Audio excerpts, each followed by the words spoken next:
Compte rendu de la 95e réunion du Conseil de ministres. Le président de la République, chef de l'État, Félix Antoine Tshisekedi Tshilombo, a présidé ce vendredi 31 juillet 2026 au quartier général du service national à la cité de Kanyamakasese dans la province du Haut-Lomami, la 95e réunion ordinaire du Conseil de ministres du gouvernement de la République. 5 points étaient inscrits à l'ordre du jour, à savoir 1. Communication du président de la République, chef de l'État. 2. Points d'information. 3. Approbation d'un relevé des décisions du Conseil de ministres. 4. Examen et adoption de dossiers. 5. Enfin, examen et adoption de textes. La communication du président de la République a porté sur 3 points principaux, à savoir 1. De la nécessité de mettre en place les dispositifs de suivi-évaluation des projets agricoles dans leur volet de mise en œuvre sur terrain. Le président de la République tient à ce que l'agriculture serve de levier majeur de la transformation économique de notre pays et joue pleinement son rôle de pilier de la souveraineté alimentaire. Il a fait observer qu'à ce titre, ces secteurs bénéficient d'importants investissements publics ainsi que de l'appui de nombreux partenaires techniques et financiers à travers plusieurs programmes et projets. Le président de la République a martelé qu'il ne saurait exister des décalages entre les ressources mobilisées et les résultats observés sur le terrain, au risque de susciter des interrogations légitimes quant à la visibilité des interventions, à leur niveau d'exécution, à leur coordination, ainsi qu'à leur impact réel sur les populations bénéficiaires.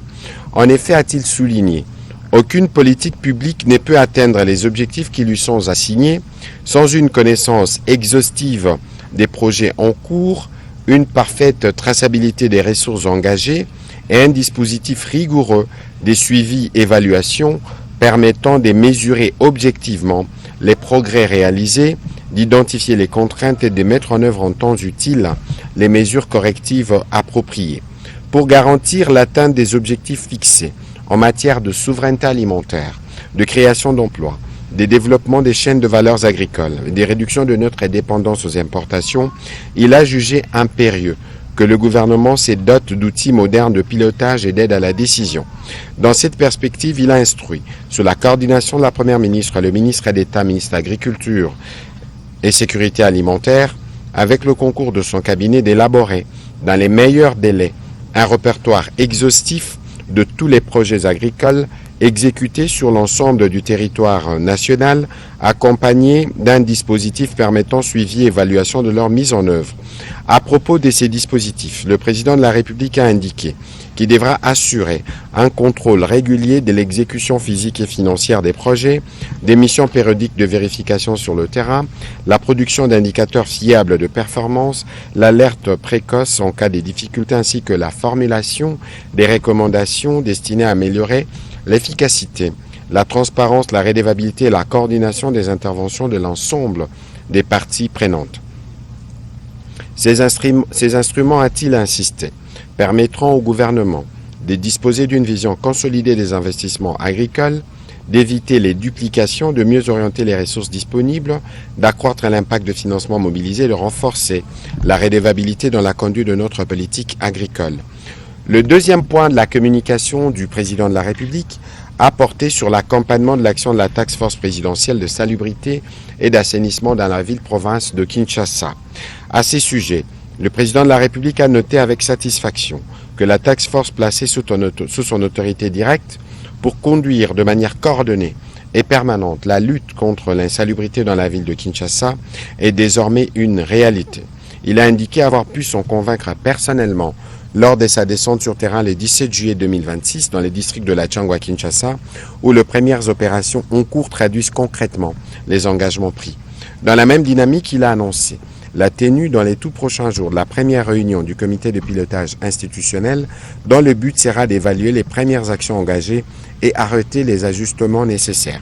Faisant observer que cette bataille ne peut être gagnée que par la seule task force, le président de la République en a appelé à l'appropriation collective de cette cause par tous les bourgmestres et par l'ensemble des Quinoises et Quinois. Il a souligné que la propriété de Kinshasa est l'affaire de tous et que tout le monde doit s'immobiliser afin que la capitale retrouve progressivement son image de Kinshasa, la belle, digne de son rang et de ses ambitions. À cet effet, il a invité tous les membres du gouvernement, les services publics concernés, ainsi que les autorités provinciales et locales à jouer pleinement et avec célérité la partition qui leur revient afin d'assurer le succès de cette initiative. La coordination de la task force ainsi que les services compétents de l'hôtel de ville ont été, en ce qui les concerne, instruits de veiller à une gestion rigoureuse de toute la chaîne des traitements des déchets, de leur collecte à leur traitement final, au moins d'équipements adaptés et dans les délais compatibles avec l'objectif d'empêcher tout nouvel entassement des immondices et de préserver durablement les espaces assainis. Le président de la République a également exhorté tous les concitoyens à accompagner cet effort en adoptant des comportements responsables car la salubrité commence à domicile. Il a à ses propos insisté sur le fait que chaque ménage, commerce et établissement doit s'abstenir de tout acte d'incivisme susceptible de compromettre le travail des équipes déployées sur le terrain.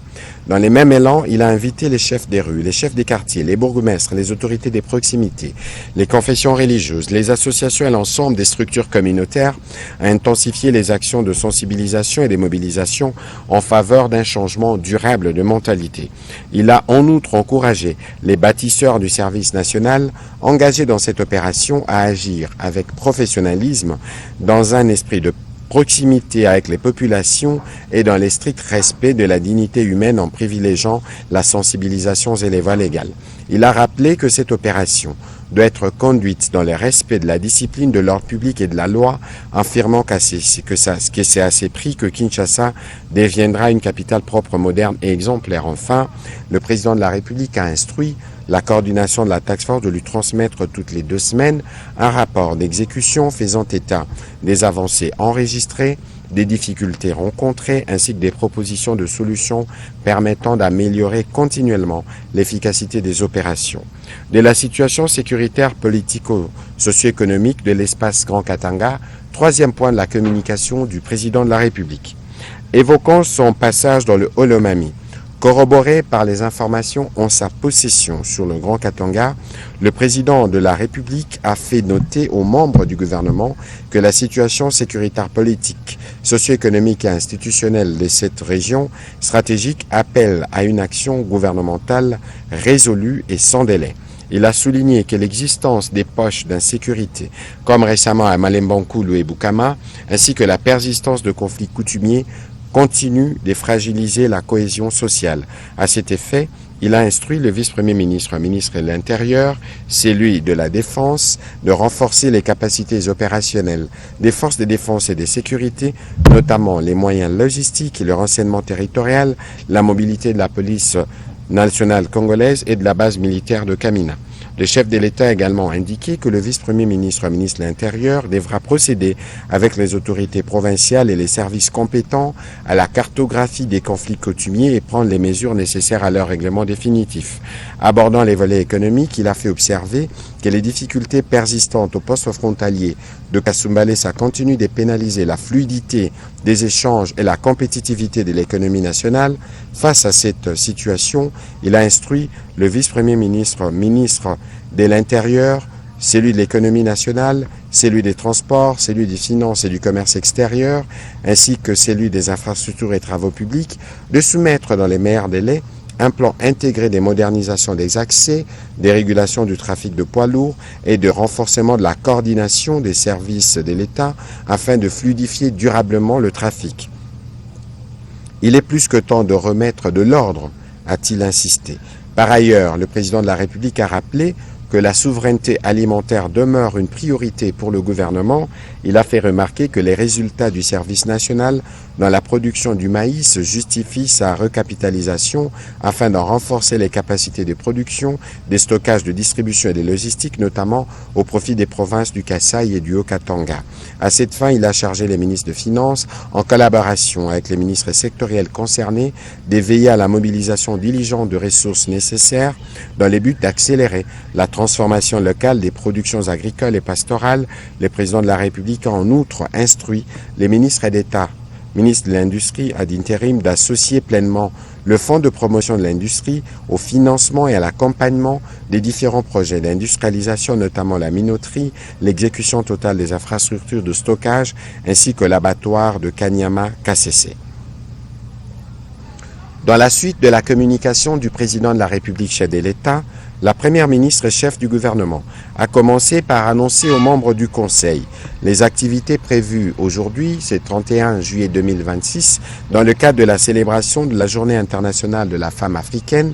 Elle a précisé que cet événement sera marqué par les dévoilements d'un mur commémoratif et par des décorations des quelques femmes s'étant particulièrement distinguées. Revenant sur ses propos initiaux, elle est revenue sur la mission conjointe de haut niveau consacrée à la gestion de la riposte contre la maladie à virus Ebola qu'elle a effectuée du 24 au 25 juillet dernier dans les provinces de la Chopo et de l'Ituri en compagnie de partenaires techniques et financiers en vue d'apporter un soutien multisectoriel efficient à cette riposte.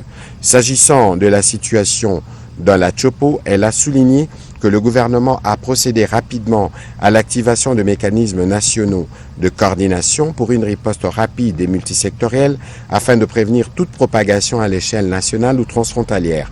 Elle a en effet rappelé que la province de la Chopo constitue les principaux carrefours économiques et des transports reliant par les fleuves l'est de la République démocratique du Congo à la capitale Kinshasa, ainsi qu'aux pays voisins. Dans ces mêmes élans de renforcement de coordination des opérations, elle a indiqué avoir tenu une séance de travail avec nos principaux partenaires le 27 juillet 2026 avec le ministre de la Santé, au regard de la nécessité d'orienter les opérations actuelles de la riposte vers la durabilité et dans la perspective du renforcement du système de santé national, lesquels passent par la promotion des centres d'excellence. Elle a instruit le ministre de la Santé d'intégrer cette exigence stratégique dans l'approche générale. Cela éviterait au pays de recommencer sans cesse les mêmes processus à chaque épidémie. Dans ces cadres, elle a donné d'autres orientations au ministre de la Santé pour que dans un plus bref délai, un rapport sur les fonds engagés par l'exécutif et les partenaires ainsi qu'une feuille de route des actions à venir assorties de leur programmation financière soit préparée.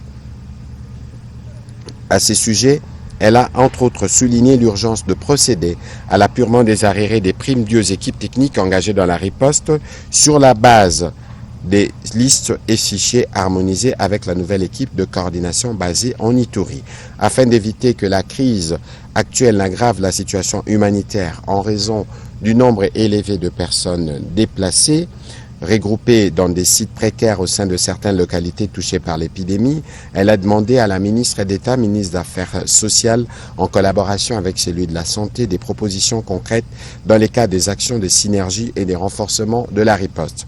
La Première ministre a conclu son propos en insistant à l'intention de membres du gouvernement sur la nécessité de renforcer les mécanismes de projet des textes au niveau du gouvernement avant leur envoi à l'Assemblée nationale.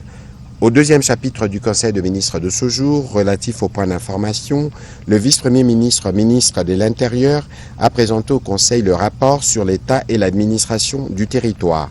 Au cours de la semaine qui s'achève, l'état d'esprit de la population a été principalement marqué par l'itinérance du président de la République chef de l'État dans la province du Olomami, où la population salue et s'est réjouie de son engagement à transformer leur vécu quotidien à travers les différents projets sociaux, les ordonnances de nomination et des mises à la retraite de magistrats, la clôture des sessions extraordinaires à la Chambre haute et à la Chambre basse du Parlement.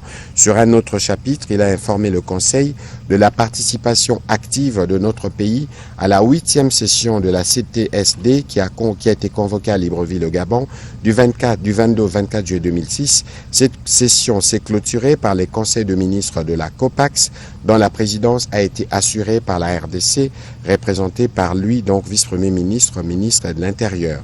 Les orientations données ainsi que les recommandations y adoptées ont été présentées. L'autre point d'attention sur la réunion qu'il a présidée le 21 juillet 2026 en présence de membres du gouvernement et des services concernés afin de mettre en place un plan de sauvegarde et de récupération du parc marin de mangrove et de ses dépendants sur la côte littorale de Banana dans les territoires de Mwanda, menacées de spoliation. Il a été convenu qu'une mission interministérielle soit déployée incessamment pour s'enquérir de cette situation et celle de l'envahissement du site de camp de Kitona dans les mêmes territoires. Dans les buts de mettre fin à l'insécurité urbaine causée par des bandes de délinquants Chégué et des criminels Kuluna, une opération spéciale Ndobo couplée à des patrouilles pédestres et motorisées, a été menée dans la nuit du 29 au 30 juillet 2026 dans la commune de La Gombe. Au cours de cette opération, 590 personnes ont été interpellées après le tri et la qualification des faits infractionnels établis au cas par cas, individuellement ou en bande organisée. Les présumés criminels ont été transférés à l'auditorat de La Gombe, tandis que les autres interpellés ont été acheminés vers les sites de Kinkole par les services de la ville de Kinshasa. Pour terminer, le Conseil a été informé que le groupe de lutte contre la criminalité et les stupéfiants de la police de Kinshasa vient de mettre la main sur une bande de bandits à main armée, auteurs des braquages spectaculaires des cambistes et autres commerces dans la ville de Kinshasa, dont les images étaient devenues virales sur les réseaux sociaux. De son côté, le vice-premier ministre, ministre de la Défense nationale, a présenté au Conseil la situation opérationnelle marquée par la poursuite des activités hostiles de la coalition RDF M23 qui continue les renforcements en hommes et en matériel au mépris de la résolution 2773 du Conseil de sécurité des Nations Unies et des principes du cessez-le-feu. Nos forces armées demeurent en alerte, mobilisées et déterminées à y faire face.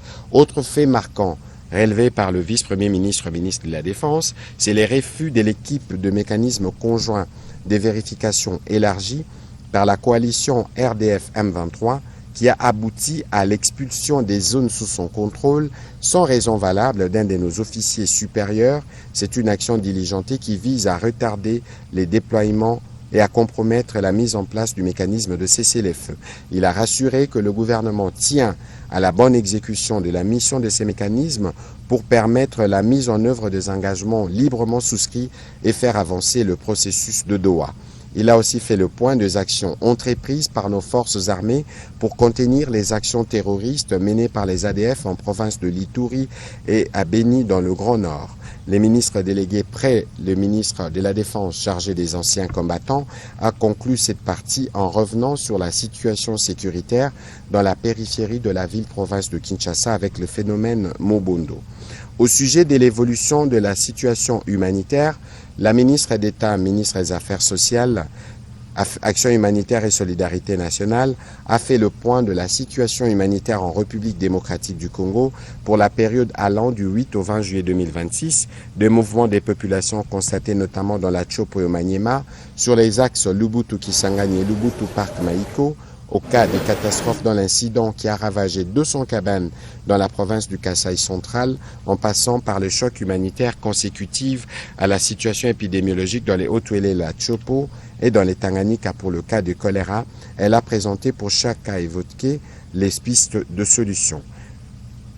La ministre d'État, ministre des Affaires sociales, a rassuré de l'engagement du gouvernement à poursuivre avec le déploiement d'une assistance appropriée et coordonnée en faveur de populations affectées, tout en évaluant constamment les besoins prioritaires en vue d'une réponse fondée sur les relèvements communautaires et les renforcements de la résilience de ces populations.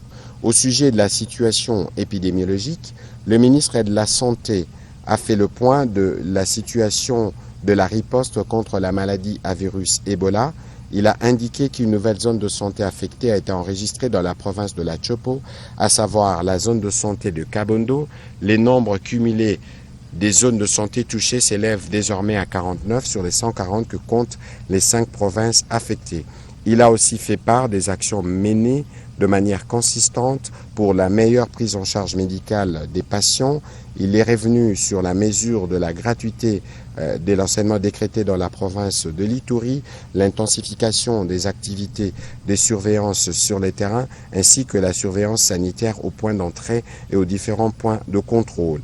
Le ministre de la Santé a aussi présenté le rapport de mise en œuvre des instructions relatives à la sensibilisation et à la mobilisation de populations dans la riposte contre Ebola. Il a conclu son propos en revenant sur la situation de l'épidémie de choléra dont la tendance à la 29e semaine est marquée, contrairement à la semaine précédente, par une augmentation du nombre de cas passant de 1010 à 1331 avec 14 décès enregistrés, soit une létalité de 1%, les dispositifs de riposte étant opérationnels.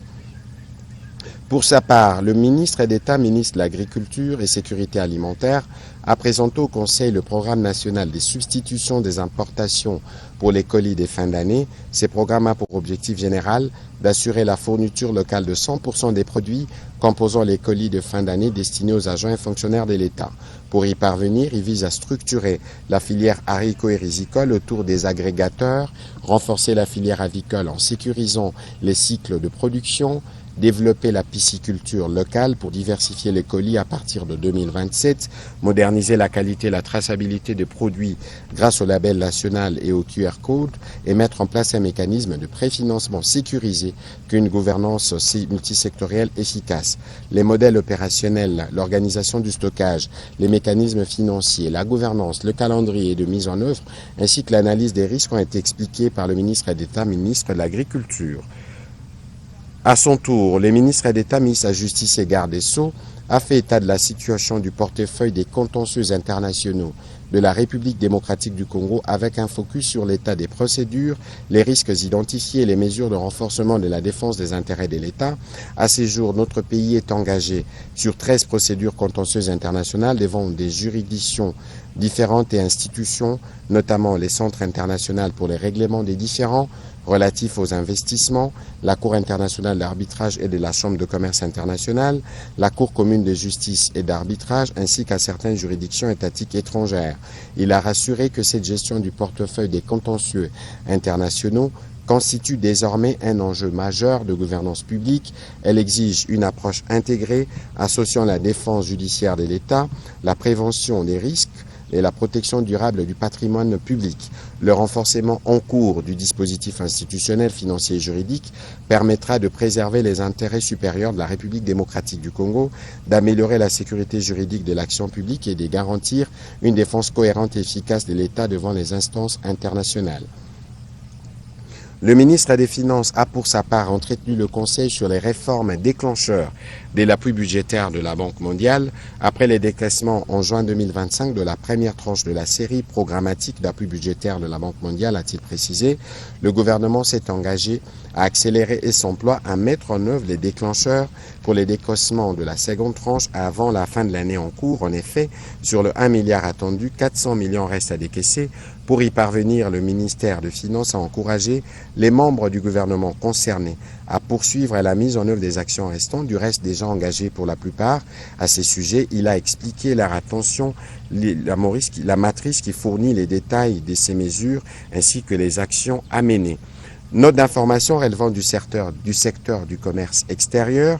Les ministres du commerce extérieur a présenté au Conseil la note recommandant la nécessité pour le gouvernement de conjuguer d'une part la promotion et la production locale et de la transformation industrielle à Lubumbashi et d'autre part la réforme de la gouvernance frontalière à Kasumbalesa et la lutte contre les pratiques illicites qui fragilisent l'économie nationale. Il s'agit là de deux principaux volets de la mission officielle qu'il a effectuée dans les Haut-Katanga avec son collègue de l'entrepreneuriat des PME assurant l'intérim du ministre de l'Industrie. Le constat fait au cours de cette mission démontre que la politique de commerce extérieur ne peut produire pleinement ses effets que si elle est articulée à une politique industrielle cohérente, capable d'accroître l'offre locale tout en protégeant celle-ci contre les effets de pratiques frauduleuses et des importations nuisibles. Les recommandations formulées au gouvernement convergent à l'idée selon laquelle l'industrialisation locale et la modernisation de la frontière de Kasumbalesa participent à une même logique stratégique consistant à réduire la dépendance extérieure du pays, à renforcer la souveraineté économique nationale et à améliorer la gouvernance de flux commerciaux. Au sujet des Kasumbalesa spécifiquement, le président de la République a instruit les ministres de la Défense de l'Intérieur, mais aussi celui du Commerce extérieur, de la Justice, à prendre toutes les mesures qu'il faut pour remettre de l'ordre à ces postes frontaliers. Note d'information relevant du secteur de postes et télécommunications. Le ministre de Postes et Télécommunications a fait le point sur l'état des lieux du projet de transformation numérique PTN. Ces projets dont la mise en œuvre a débuté il y a une année permettra à notre pays d'atteindre 11 500 km de fibre optique, portant ainsi sa longueur totale à plus de 18 500 km contre 7 000 km actuellement déployés. Il ne se limite pas uniquement au déploiement des infrastructures des télécommunications de base, mais comprend aussi d'autres composantes toutes essentielles au développement et à la transformation numérique de notre pays. En sa qualité de président du comité de pilotage de ce projet, il a salué les efforts déjà engagés en dépit des contraintes budgétaires actuelles et de l'insuffisance des ressources nationales.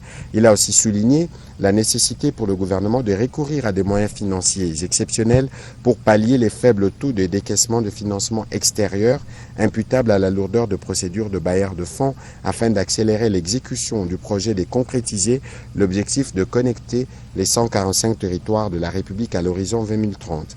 Par ailleurs, le Conseil a été informé des retombées significatives et bénéfiques engagées en marge du sommet des plénipotentiaires de l'Union africaine de télécom tenu à Abuja au Nigeria du 20 au 25 juillet 2026. Note d'information relevant du secteur du portefeuille. La ministre du portefeuille a présenté au Conseil une note d'information à 2 volets. Le premier volet concerne l'option de restructuration de la SNEL SA. Au terme de l'analyse des différents scénarios découlant du diagnostic institutionnel, juridique, technique, opérationnel et financier, les consultants chargés par le gouvernement a recommandé une approche progressive privilégiant la segmentation stratégique de la SNEL sous la forme d'une entreprise unifiée, structurée autour de 3 pôles opérationnels dédiés à la production, au transport et à la distribution de l'électricité. Ces pôles disposeront d'une autonomie de gestion et d'une séparation comptable conforme aux exigences de la loi relative au secteur de l'électricité telle que modifiée et complétée à ce jour. Cette organisation permettra notamment d'améliorer la transparence des coûts, de déterminer le coût de revient de chaque activité et de garantir le respect de principes de vérité de prix, d'équité et de non-transférabilité de charges. Cette option préserve l'unité juridique et patrimoine de la SNEL SA tout en permettant une mise en conformité progressive avec le nouveau cadre légal.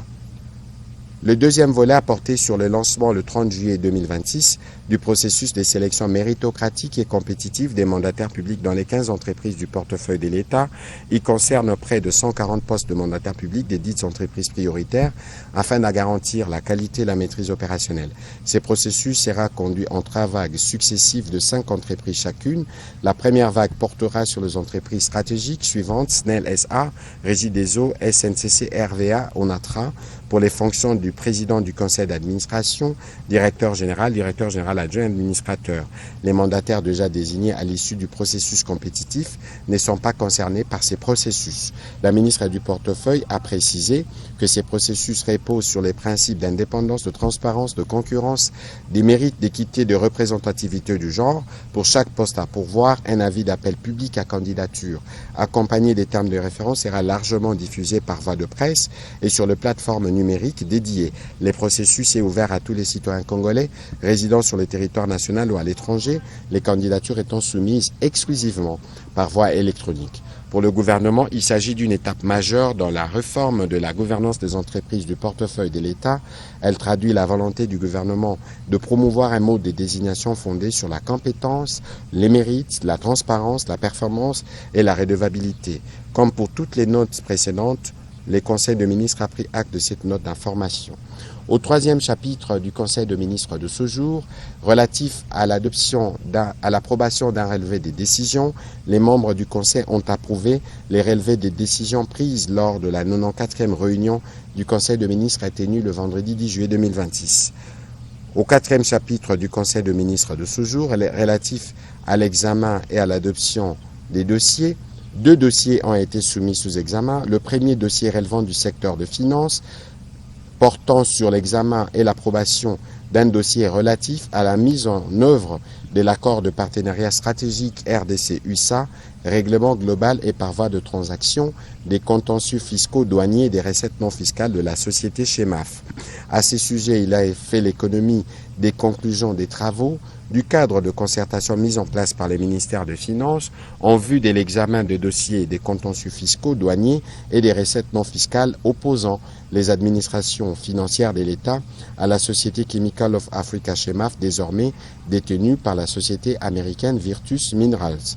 Le ministre des Finances a aussi passé en revue l'ensemble des termes de l'accord transactionnel. Tout en prenant acte de ce qui a été présenté par le ministre des Finances, le Conseil a appelé à plus de discussions pour mettre fin à la situation du contentieux évoqué précédemment. Après débat et délibération, le Conseil a adopté ces dossiers. Dossiers relevant du secteur de l'enseignement supérieur, recherche scientifique et innovation, la ministre Adelessu a soumis au Conseil pour examen et approbation les dossiers relatifs à la réforme structurelle du système doctoral de la RDC, assainissement, professionnalisation et relèvement de l'excellence académique. En effet, cette réforme déjà en cours s'éveille une réponse impérative destinée à restaurer l'autorité de l'État dans les secteurs académiques. À ces sujets, elle a expliqué de fond en comble les piliers de l'action engagée en termes des mesures de sauvegarde, sécurisation du cadre légal, assainissement, programme national de bourse et encadrement des établissements, les axes de déploiement opérationnel immédiat, les soutiens stratégiques du gouvernement non seulement en termes d'appui budgétaire, mais aussi des synergies intersectorielles et de protection de la réforme. Après débat et délibération, cet autre dossier a été adopté. Au dernier chapitre du Conseil de ministres de ce jour, relatif à l'examen et à l'adoption de 3 textes. Le premier texte, c'est le projet de texte relevant du secteur de transport.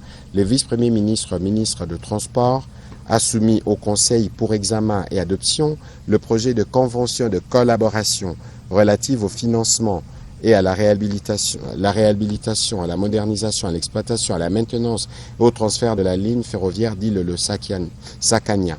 Ces textes encadrent les modalités de coopération entre l'État congolais et la société américaine Mota Engil pour les financements du projet, la réhabilitation des infrastructures existantes, la modernisation du corridor ferroviaire, l'exploitation commerciale, la maintenance durant la période contractuelle, les transferts des infrastructures à l'État au terme de la concession. Le montant global du projet est estimé à 1,258 milliards de dollars américains.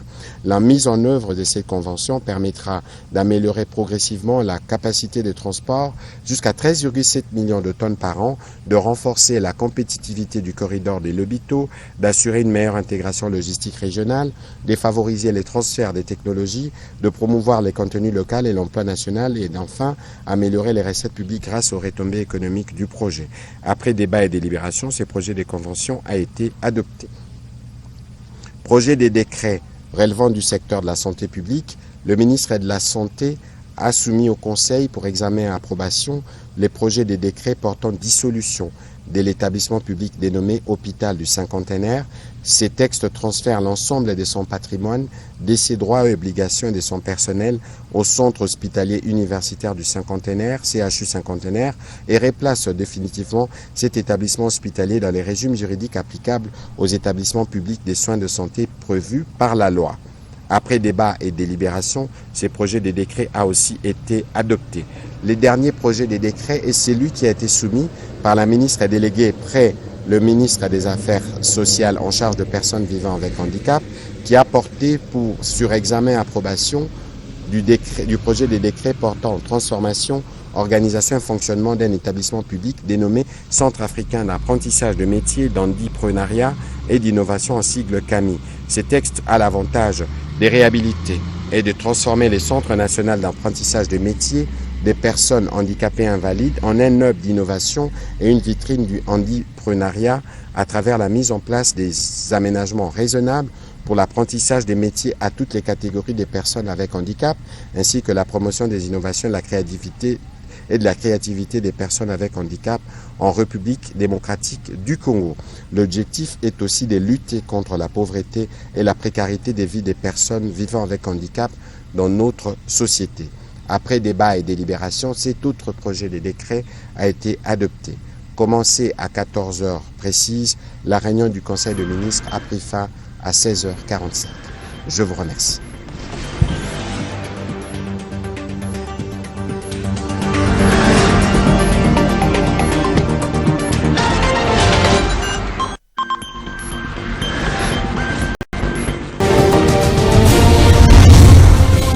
Congo Avenir. Mboka ya Bakongo.